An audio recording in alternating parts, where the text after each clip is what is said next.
अस्सलामुअलैकुम। आज का हमारा टॉपिक है कि प्रोडक्शन पॉसिबिलिटी कर्व वाले डेटे के दौरान और डायग्राम में अपॉर्चुनिटी कॉस्ट जो इंक्रीज़ होती है उसको समझना है।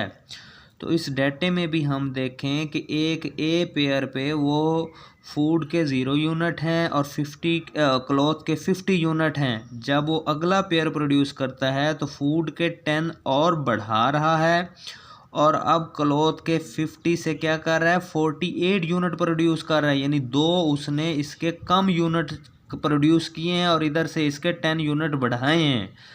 अच्छा, जब वो मज़ीद अगले पेयर में हम देखते हैं तो अब वो फूड के 10 और बढ़ा रहा है और अब इधर अब पहले इसने 50 से 48 पे आया था, यानी 2 यूनिट छोड़े थे। अब 48 से कितने पे आ रहा है, 43 पे आ रहा है। यानी क्या है, अब इसकी यूनिट ज़्यादा छोड़े हैं उसने, तो इसकी वजह से अब इसके अगले यूनिट प्रोड्यूस करने पे उसकी अपॉर्चुनिटी कास्ट पहले की निस्बत क्या हो रही है, बढ़ रही है। सेम इसी तरह से हर अगला यूनिट को फूड के यूनिट को प्रोड्यूस करने पे क्लॉथ की अपॉर्चुनिटी कास्ट क्या हो रही है, बढ़ रही है।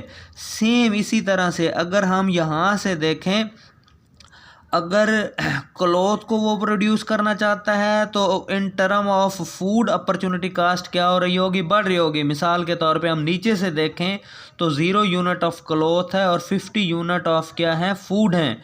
अगर वो अब क्लॉथ के 20 यूनिट प्रोड्यूस करता है तो इसके 10 यूनिट उसको छोड़ने पड़ेंगे। अब वो मज़ीद जब जब इसकी इकाइयों को बढ़ाता जाएगा तो इधर से इस in term of food opportunity cost बढ़ती जाएगी। यानी फूड को बढ़ाएगा तो in term of cloth opportunity cost बढ़ेगी, और अगर क्लॉथ को बढ़ाएगा तो in term of food opportunity cost बढ़ेगी।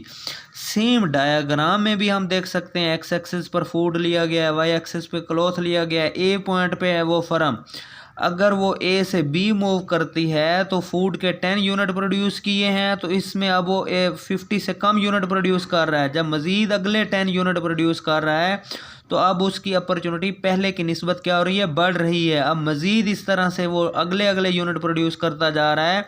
तो हमने ऐसे इसके अंदर बनाया भी है कि पहले ये अपॉर्चुनिटी कास्ट थी, अब अगले यूनिट प्रोड्यूस करने पे उसकी अपॉर्चुनिटी कास्ट क्या हो रही है, बढ़ रही है। तो लिहाजा ये क्या कहलाता है, प्रोडक्शन पॉसिबिलिटी कर्व के अंदर अपॉर्चुनिटी कास्ट क्या होती है और अपॉर्चुनिटी कास्ट बढ़ रही है। और यही हमारा टॉपिक था आज का कि इंक्रीजिंग अपॉर्चुनिटी कास्ट।